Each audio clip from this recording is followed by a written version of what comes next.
तुम्हालाही वजन कमी करायचं असेल तर असा ब्रेकफास्ट नक्की एकदा ट्राय करून पहा. आणि तुमचे भरपूर कमेंट्स होते की मी माझ्या अहोंना म्हणजे संदीपला डाएटमध्ये काय खायला देते. तर हे रात्री भिजत घातलेले कडधान्य त्यामध्ये मीठ टाकून कुकरला एक शिट्टी करून बॉईल करून ब्रेकफास्टमध्ये देते. पण आज मला काहीतरी वेगळं ट्राय करायचं होतं म्हणून त्यामध्ये हिरवी मिरची, आलं, कढीपत्ता, जिरे आणि मीठ टाकून मिक्सरला छानसं वाटून घेतलं. डोसा तव्यावरती हे वाटलेलं मिश्रण असं स्प्रेड करून घेतलं. पण ते काही जमलं नाही. असं वाटलं की ते घट्ट झालं होतं म्हणून त्यामध्ये मी थोडंसं पाणी ॲड केलं. तरीसुद्धा या बॅटरला अजिबात बाइंडिंग आलेली नव्हती. कसाबसा डोसा बनवला आणि पलटवलासुद्धा, पण तो अजिबात चांगला नव्हता झालेला.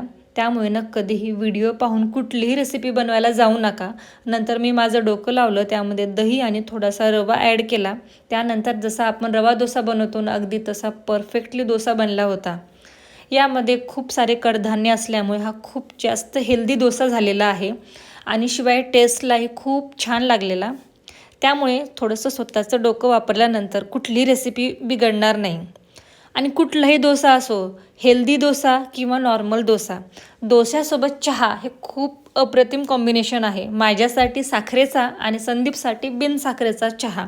वजन कमी करायचं असेल तर हे लक्षात ठेवा. चला भेटूया. बाय.